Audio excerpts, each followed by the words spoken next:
बतौली मीरा मूर्ति मेहरारू कहतल कि हमार मरद रोज रोज राम राम जपेला नतिया जारी मिल गई बा चश्मा पहिरता अगरबत्ती नहीं है खासा अगरबत्ती नहीं खे खसल चिंता टीका लगावता दिठार आदमी इन्हें उन्हें जाके गाड़ी दी लेकिन चश्मा वाला आदमी इसने चश्मिली कहली कि चश्मा वाला के कम लौकेला चश्मा वाला आदमी धीरे धीरे धीरे धीरे उठो के जान जाई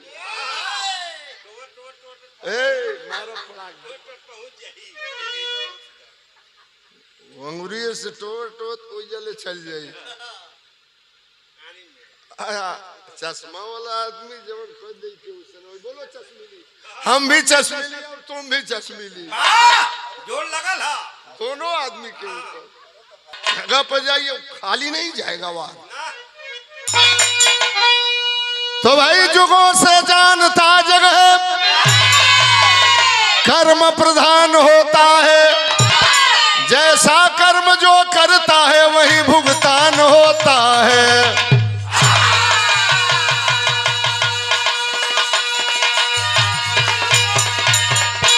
सुकर्म करने वालों का सदा सम्मान होता है कुकर्म करता का बहुत अपमान होता है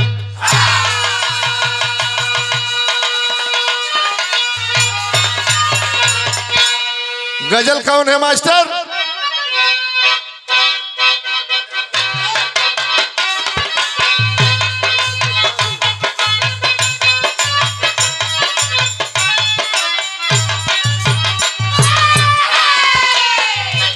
गजल तो बड़ी पुरानी है मीरा भौजी लेकिन लहर है आज भी लहर है हमारे सिकंदरपुर का मशहूर शायर सोच सिकंदरपुरी की ये लिखी गजल है गाया जानी बाबू कव्वाल बंबई वाले ने सुन लिया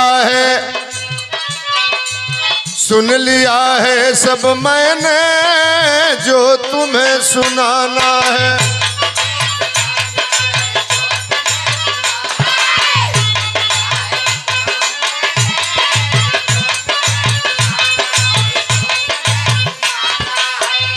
सुन लिया है सब मैंने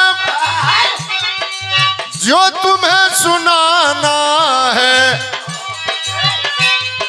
हर गैर से मोहब्बत है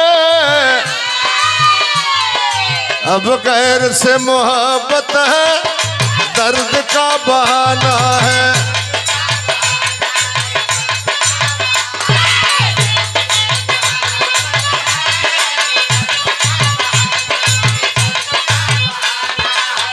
बड़ी ऊंची बात पढ़े लिखे लोग बैठे हैं देखना न दुनिया को अरे देखना न दुनिया को सरसरी निगाहों से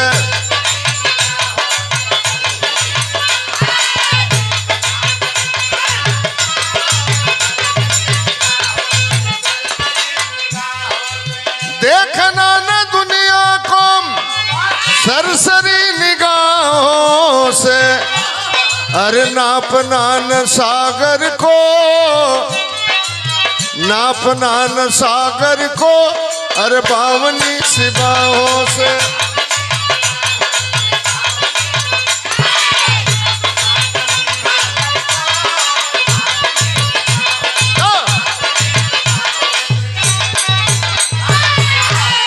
मीरा शायद तू न सुन ले हुई वो बिरहा के यूट्यूबर शादी भी ना जाना तुम्हें है कहानी घटना कहाँ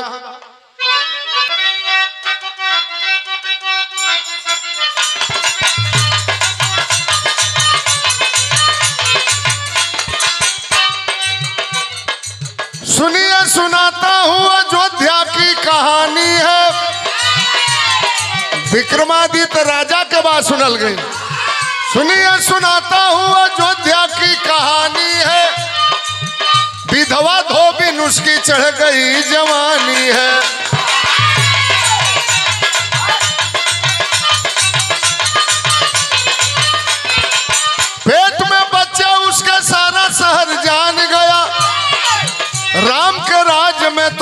भाई अब अपमान हुआ।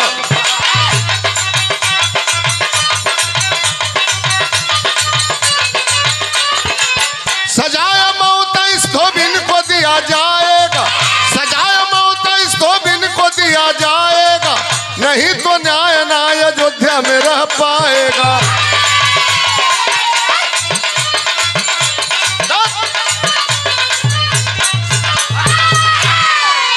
भगवान राम का दरबार सजा था, सारे दरबारी बैठे हैं। वही अयोध्या में एगो मंगरुआ नाव का धोबी रहल, ओकरी मेहरारू का नाम रहल कबूतरी। दोनों के चढ़ल जवानी, बीमार पड़ल, धोबिया मर गई। बाल बच्चा ना रहलन, जवानी केहू के बस में होले ना। जवानी में ही पांव फिसलते हैं और मीरा यही संभलने का वक्त होता है। धोबिनिया के चढ़ल जवानी बस में ना भइल, कहीं गई जाके उखिरहरी में ढेड़ी खा ली हलस। हमें के तोपल चाहता नहीं पाणे जी। गईल कौनो दोसरा मर्द से ओकर अवैध संबंध हो गईल, ओकरी पेट में गर्भ रह गई। ओकर मर्द मर गई रहे, पेट में गर्भ बा, धीरे धीरे ओकर गर्भ जनाए लगल। अयोध्या वासी देखल, कल अरे भगवान राम के दरबार में शेर और बकरी एक घाट पर पानी पीते। धोबिनिया के मर्द मर गई, करी पेट में बच्चा बा। अयोध्या वाला मिल के गईला भगवान राम के पास में, कहलन कहना क्या चाहते हो। अयोध्या के लोग कहलन कि अयोध्या का अपमान हो गया, उस धोबन को बुला करके भरे दरबार में फांसी की सजा होनी चाहिए। Order order. धोबिन को बुलाया गया, चेहरा छिपा करके घूंघट में पेट में गर्भ को लेकर के पहुंची है भगवान राम के दरबार में। कहती है भगवान मैं आपको प्रणाम करती हूँ। कलन तेरा प्रणाम स्वीकार नहीं। कलश क्यों हुजूर, कौन सी गलती हो गई। कल तो के लाज शर्म ना बाप, तोर मर्द मर गई, तोरी पेट में बच्चा बाम, ये अवैध बच्चा है, भरे दरबार में तुम्हें फांसी की सजा दी जाएगी। धोबिनिया कलश नो प्रॉब्लम सरकार, हमार फांसी दे दिया जाए। हमें स्वीकार है कि मेरे पेट में जो बच्चा है ये मेरे पति का नहीं है, ये अवैध बच्चा है। तो सरकार कानून साबूत मांगती है। अयोध्या में वो हमरे नियर मेहरारू के फांसी हुई के अयोध्या में जे बिना बाप के बहू के फांसी हुई। अब तो बात बिगड़ गई। अयोध्या में के ऐसा बा जे बिना बाप के बा। धोबिनिया नजर घुमा के देखलस भगवान राम के दाहिने तरफ उनकर गुरु वशिष्ठ महाराज बैठा रहना। धोबिनिया कलश रुका तनी पहले ही नहीं के रेले दा। अरे ठीक है सरकार, में फांसी दे दीजिए, इसलिए कि जो मेरे पेट में बच्चा है इसके बाप का पता नहीं है। तो हमरो एगो सवाल बा, कहला करो सवाल। धोबिनिया बताओ बेतरज कवन बा।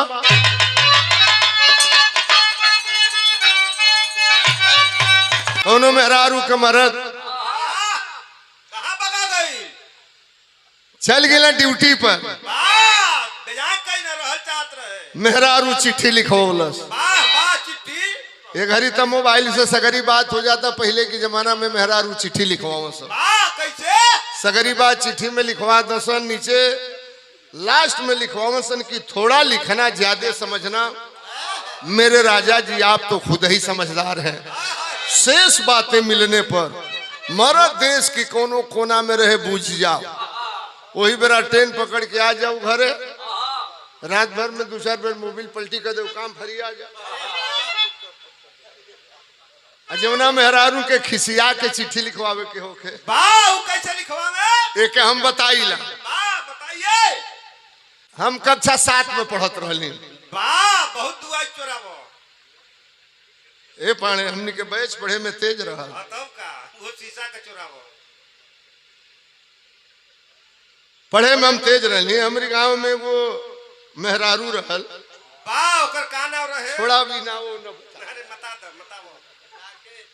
ओकर लइका कलकत्ता नौकरी करत रहल, घरवा ओकर पतोहिया रहल, वो बुढ़िया के आ 4 गो छोटे छोटे ओकर नाती रहल सन। वाह ठीक 5 साल बीत गए रहे कलकत्ता में नौकरी करत, ओकरी लइका के न एको रुपया भेजे ना चिट्ठी आइल हमरी लगे, कल से बबुआ तनी हमरी लइका के लगे कोई चिट्ठी ना लिख दे। ओहो उस समय तू का करत रहला बाबू? नीबी के तेल जरा के, हाय हाय गरीबी का हमने दिन देखा है, सारे लोगों से बता देना चाहता हूँ। वाह ना लालटेन रहल, डिबरी बना के माटी के कौड़ा में पका के नीबी के तेल डाल के वही में लुगा के बाती लगा के हम पढ़ी। हां तब तो मच्छर को ना लगत रहे। बहुत बढ़िया होला। आयल कलर बबू हमारे लड़का के लेके कोई चिट्ठी ना लिख दे। हम कली की कागज कलम लेके बैठली, बोल का की का लिखे के बा, तो तक खिसियाई रहे। 5 साल बीत गए रहल ना, एगो रुपया भेजल रहे ना चिट्ठी। कल से बबुआ चिट्ठी में ये लिख दे, ये दोगला के चोदल सुतवाला तो हर माटी लागो।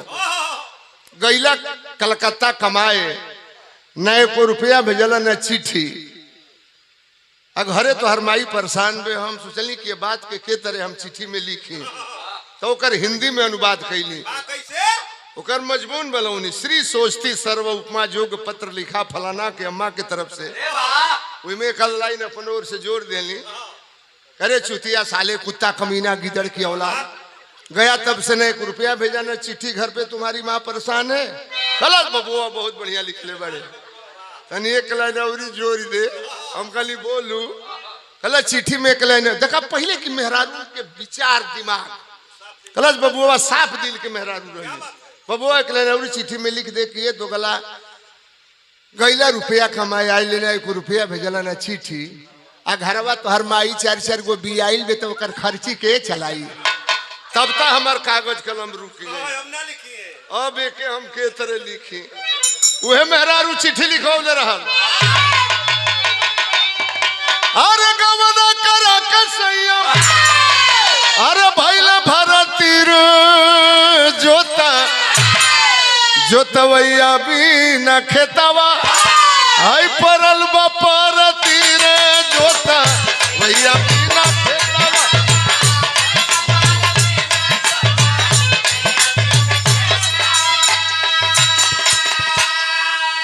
धोबिनिया इशारा कैले बे, अरे बोलल बे धोबिनियम, बोलल बे धोबिनियम, बना के जतरा होया जी आपन उभारब। अरे सभा में पातरा होया अपन उभारब।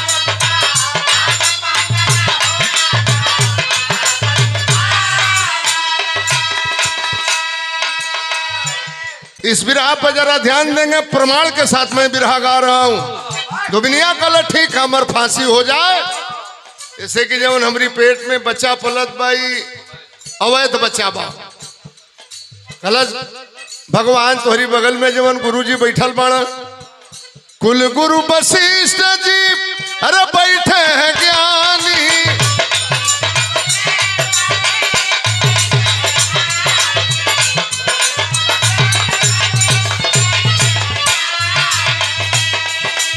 अरे बेस्या सुवन इनका सारा जग जानी।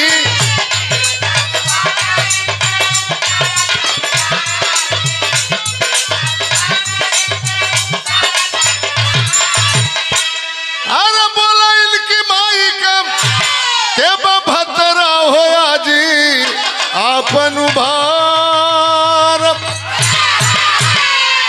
है भगवान दे दीजिए हमें फांसी, लेकिन कानून सबूत मांगती है। तोहरी बगल में जवन तोहर गुरुजी बैठल बनो, ये लिखल बा वेद पुराण में कि वशिष्ठ जी एगो बेस्या की तन से पैदा रहल।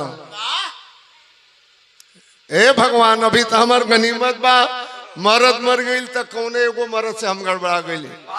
तोहरे गुरुजी कमाई जब रंडिये रहली, तोहरे गुरुजी का बाप के का नाम हो? तोरे गुरुजी के बाप के का नाम हो? कल यो भइल गुरुजी की ओर तकला भगवान राम। अरे लड़के कौन है जी? तोरे गुरुजी के बाप के का नाव हो, हमार फांसी हो जा, तोरी गुरुजी के फांसी होके के चाहिए।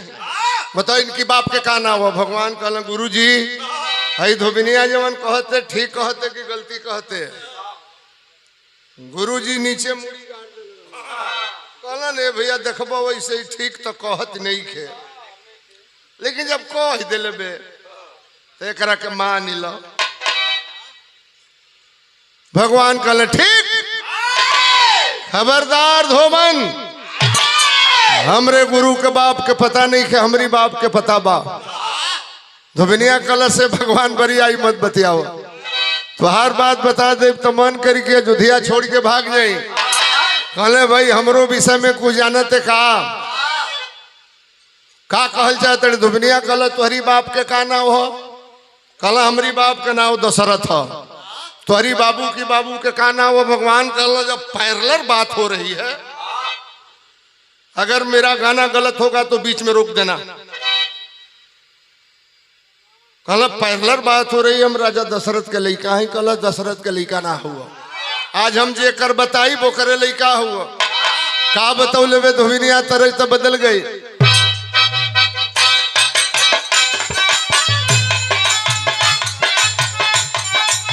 हमारी ओर नट्टी ने गीत के गावे ली, झुंड के झुंड बना के चलिए ने वो ऐसा बोली बोले ली। चले पियर पियर धोती समाधि समियाना में ढूक जली बिटिया गोल गावेला।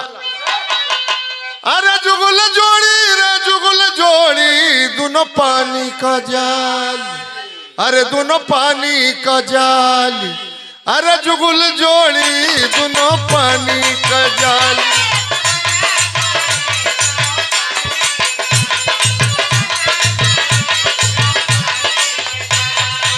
अरे बड़की के शोभेल तंदिया मलिकार, चार जानी बानी जब मुलाइका रोत हो ये गबाड़ू तंदिया मलिकार। बड़की के शोभेल सिर पर घारी लवा,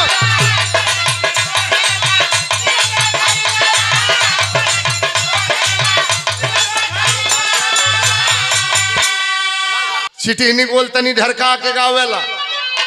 अरे कराली हलो रे कराली हलो, बल जोरी पिया गाँव, अरे बल जोरी पिया गाँव। तंदे मलिकर कचकचवा बाबा बनौले नट बाबा आशीर्वाद तंदे मलिकर। हाय बिटुया बड़ा खिलाड़ी हो, आई खाली काई के बे। अरे कराली हलो रे कराली हलो, बल जोरी पिया गाँव, अरे कराली हले बल जोरी पिया गवना।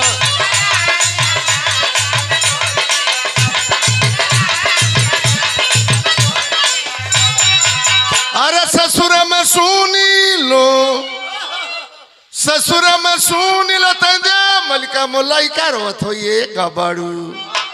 ससुर में सुनी लो पक्की मकान बा,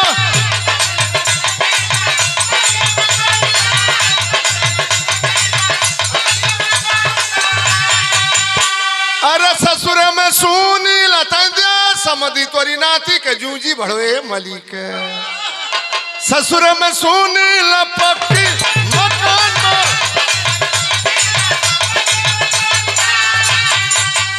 अरे जाते घर मड़ई छवा में लगल, बल जोरी पिया गवला।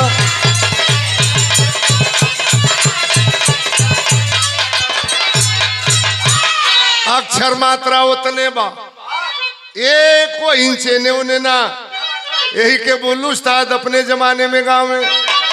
हे लली भैंसिया बोल देबू की जईबू, अरे थाना में बोल देबू की जईबू।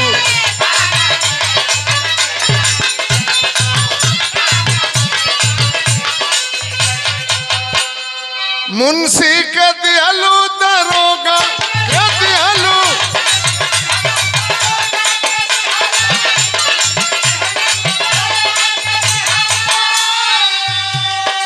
डॉक्टर के दियालू दवा खाना में बोल देबू की जईबू खाना में।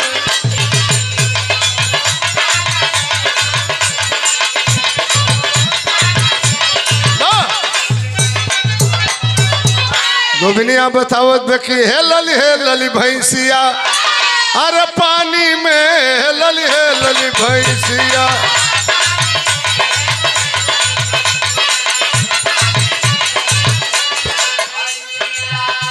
मतलब दशरथ के लइका ना हुआ, 10 हाथ नीचे से बाप तो हर अइल। एक बेर जमीन खुनाइल, 1 हाथ 2 हाथ 4 हाथ 8 हाथ 10 हाथ तो एगो रथ निकलल। वही रथवा पर तोहर बाबू बुची नियर बैठ के अइल।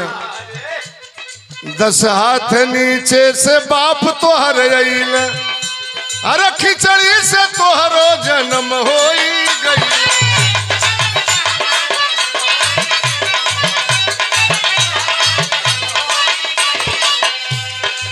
काहे उड़ल आसमानी में लली भैंसिया पानी में।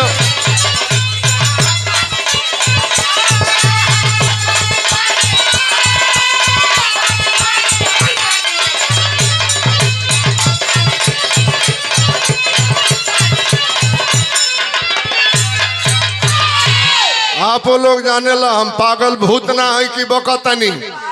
धोबिनिया कल तोरी बाबू के बियाह भइल, लइका ना होत रह। श्रृंगी ऋषि बुलावल गई, खीर खाए के दिहल तोहरी माई लोग के। तो चारू जना भक भक निकल जा। तोहरी बाबू के का नाम हो? दशरथ के लइका हुआ, खीर के लइका हुआ, दूध के लइका हुआ कि श्रृंगी ऋषि के लइका हुआ? कहला है इहो भइल। तब तनी गुरुजी से पूछ ले। गुरुजी को तकला भगवान राम, गुरुजी वही कुर्सी के नीचे इस तरह फूक हो गई रहा। कला गुरुजी धोबिनिया जब रेलते सही कहते कि बाई में कोनो चलाओ, कहला कोनो चलाओ नहीं खे। कहत तो ठीक नहीं के, लेकिन कहले बे तो यहू के मान लो। भगवान कहला छोड़ा तब एक ढेर बेजाई नहीं खे, कर फांसी ना हुई। मैं बता रहा हूँ सबसे बड़ा कौन।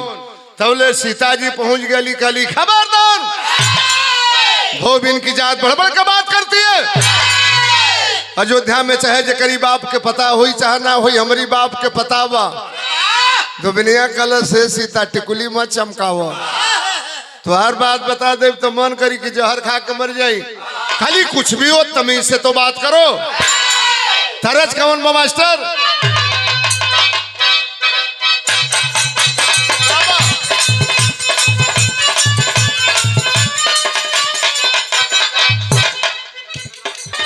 तरजू है बाम, गोरिया के गोरे गोरे गाल, गोरिया के गोरे गोरे गाल रे बिहार में बवाल कइले बा।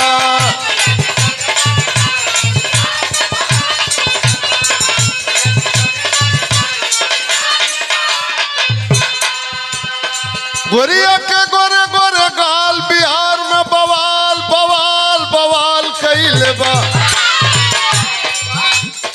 चुमन दिले उधार,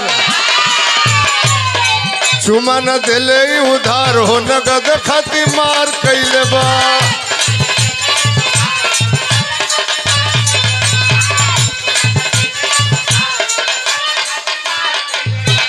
यहाँ बिरहा के भाव बा, बोलन बतिया संभार, अरे बोलन बतिया संभार रे पुकार कही सीता जी।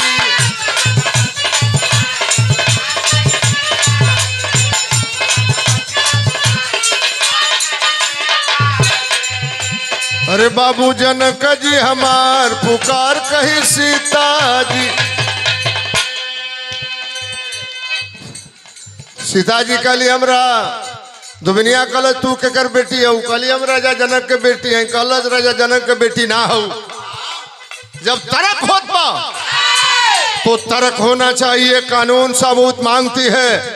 राजा जनक के बेटी ना हो। अरे पड़ल अकाल तब हरावा जोताई,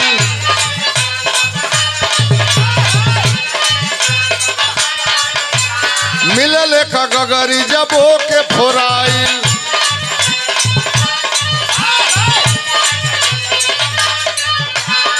वही से जन्म तोहार हो पुकार कही सीता जी।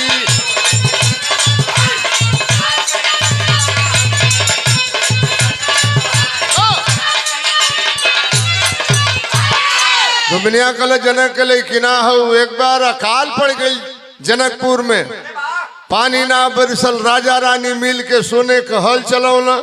ओकरी टोड़ी से एगो घड़ा टकराइल, ओके ले आके फोरल गई। वही में से बुचनियर तू निकल लू के कर ले की हो, जमीन के ले की हो, घड़ा के ले की हो कि जनक के ले की हो।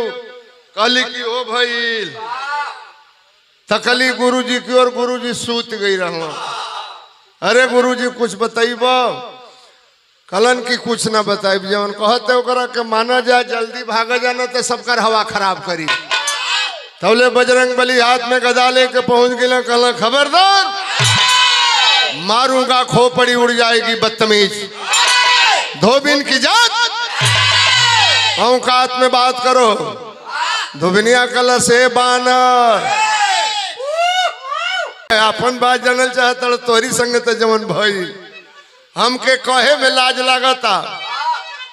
केकर लइका हुआ? कलम हवा के लइका है। पवन सूत हनुमान कलश न हवा के लइका हुआ न पवन के लइका हुआ। आज हम जेकर बताई वही के लइका हुआ। हनुमान सुनल कि भाई जब सबके ही रेलत है तो हमरों में कुछ जरूर कमी बात है, तनी सुन लेवे के चाहिए। बताऊ का जानते हैं हमारी बारे में? धोबिनिया कलश तोहार बात कहे में हमके 2 मिनट के वो कहानी कहे के पड़ी। कहला हनुमान जी बताओ। तब धोबिनिया बतावत बेतरज कवन बा। बड़ा बढ़िया नाच देखला हजा। अब तो हमें के छोड़ दिले है ना भाई, जोर लगावो। नहीं ना चली। अरे गावत बजावत मतलब 35-36 बरिस का उम्र भइला भी है, जिंदगी में हुई। अरे साठा तो पाठा। बथौली मीरा की डफरा की नाच में लौंडा नाचेलन। डफरा के नाच में वो तरह ना नाचेलन। डफरा के नाच ओखर छोड़ा वो बता दे ले, तब डफरा के ना बताए ना ना, लेकिन ओरिजिनल बतावो। हुरुका के बता देता नहीं। हुरुका के नाच में लौंडा कैसे नाचेलन? हुरुका बजलेगी, डेढ़ताल बजलेगी, छरक के लौंडा नाचेलन। कैसे लौंडा नाचेलन? ओ हुरुका के 3 गो बोल बतावेलन कि तनी तहू के दे, तनी महू के दे, तनी तहू के दे, तनी महू के दे। गोड़ी निके निकबाई, गोड़ी निके निकबाई, गोड़ी निके निकबाई, गोड़ी निके निकबाई। अब ना मिली किरासन से, अब ना मिली किरासन से, अब ना मिली किरासन से। भीतरी सैदपुर, भीतरी सैदपुर, भीतरी सैदपुर, भीतरी सैद, भीतर जो, भीतर जो, भीतर जो, भीतर जो, भीतर जो, भीतर जो। हुरका के ही ठेका है। हम संगीत पढ़ ले हैं। हरे सर कुछ चीज को बताओ। ये हुरुका के रेला है, पखाउंच के रेला जाने लगा है। पखाउंच के ठेका धा धा दिनता को धग दिनता तिटकत गदिगंता धगतिट धगतिट धगतिट धगतिट धगतिट धगतिट कटिक तगंतक थुन थुना किट तकिट तका ध्रिक ध ध्रिक धन न न न न कतकिट कतान धा कतकिट कतान धा कतकिट कतान धा। ये पखाउंच के रेला ये हुरका के रहल। हुरका बजी आ वही पलवंडा नाचेलन। एगो मेहरारू कहले रहल, अरे गवना गवना करवला पियवा घर बैठवला।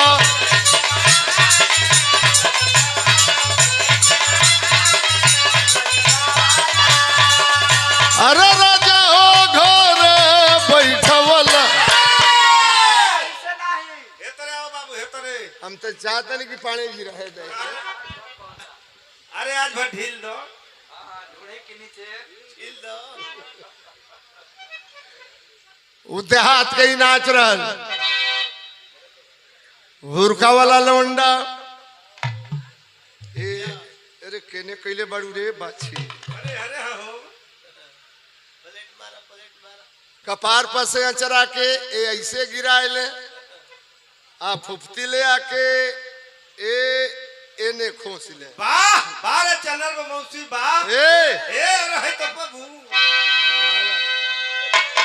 हुरका बजे वही पे लवंडा एकदम देहाती प्योर देहात के नाच। काकी गवना गवना करवला पियवा घर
ओरिजिनल है।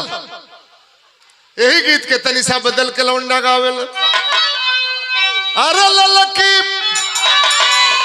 महलिया में लाला की चदरिया,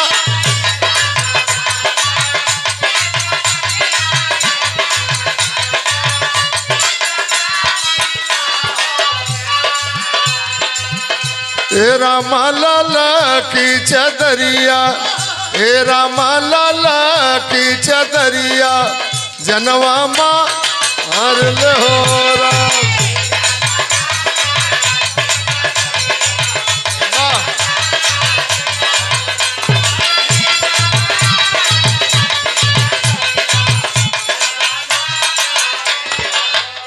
दुनिया कलश की हवा के लइका पवन के लइका ना हुआ। अरे मोहनी के रूपवा धई के अइले विष्णु के नियाए रामा।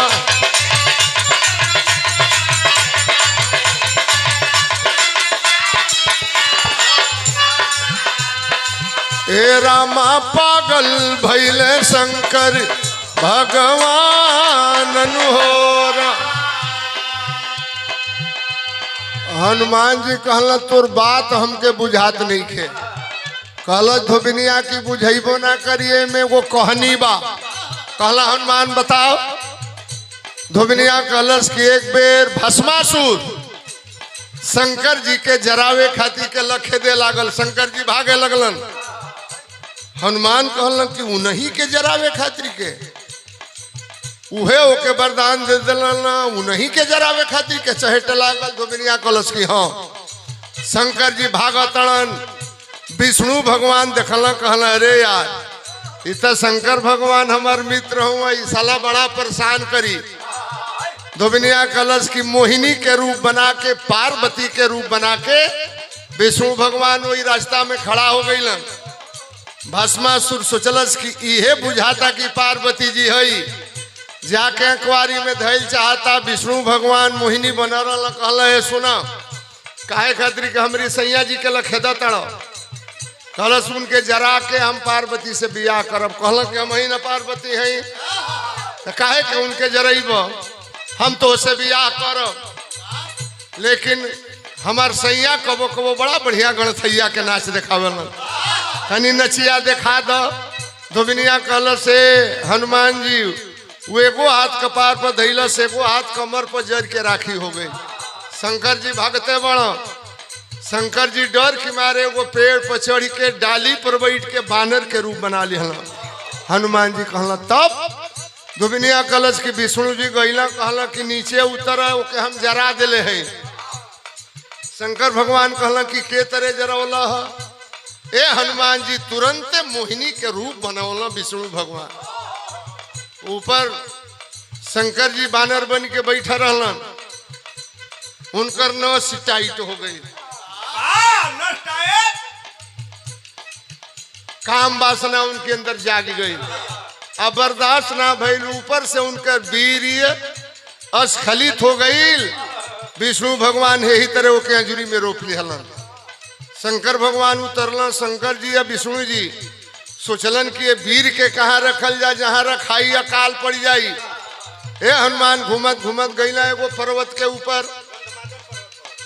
एगो लड़की भगवान के भजन करत रहलो, कर नाम रहे अंजनी। गईला कहला ए लड़की आंखें खोलो, किसकी भजन कर रही हो। कलश हम तो भगवान के भजन करत नहीं। शंकर जी विष्णु जी कहला कि हमने कहना भगवान है जा। गुरु मंत्र लेबू, गुरुमुख भइल बड़ू की ना। कलश अरे ना सरकार गुरु मंत्र दे द जाए। हनुमान उ लड़की है ही तरह अपन कान कैलस। आई दोनों भगवान कैलन का मंत्र के बहाने बिरिया कनवा में ढकेल ले राम।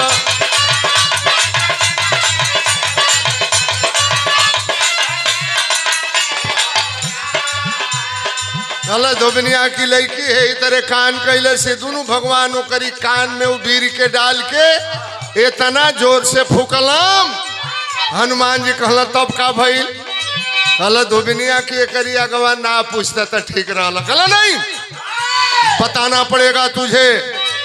कहलस कि ए रामा पैदा होई गईला, ए रामा पैदा होई गईला, हनुमान न हो राम।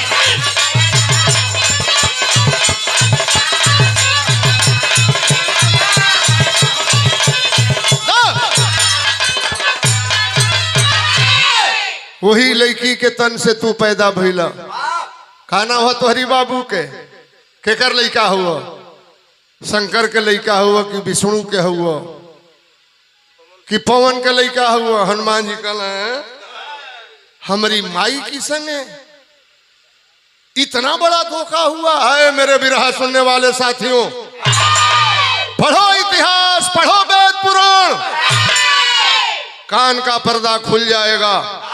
हनुमान जी कहला हमारी माई की संगे दोनों भगवान इतना धोखा कैला। गुरु जी की ओर तकला, गुरु जी खराटा मारत रहो, जगावल गई गुरु जी के। कुछ बताइबा सही कहते कि गलती कहते? कहते जवन कहते सही कहते। अब हमार घर छोड़ा जा। हनुमान जी कहला जो धोबिनी अयोध्या में तोरी ऊपर एगो दूबी के छीकू ना छू सकेला। प्रमाण दे दिया। भगवान को शर्मिंदा होना पड़ा। ये घड़ी कलयुग में केहू के बुरा न लगे, आरक्षण लुटाता, हक मराता, संविधान खतरे में है। लेकिन त्रेता युग में धुबिनिया भगवान से आरक्षण ले लिहलस। अतन सबला अरे बोले भगवान शर्मा के गतरी रही है शान से धोबिनिया रेलवद के नगरी।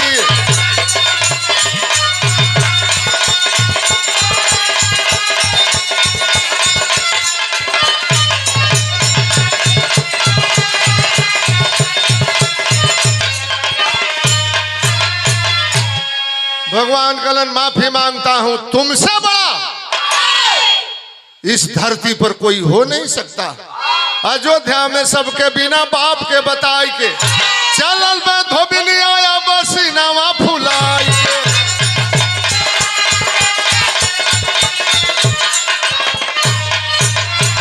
सबके सभा में अब झुका के पगड़ी रही शान से धोबिनिया रेवद के नगरी।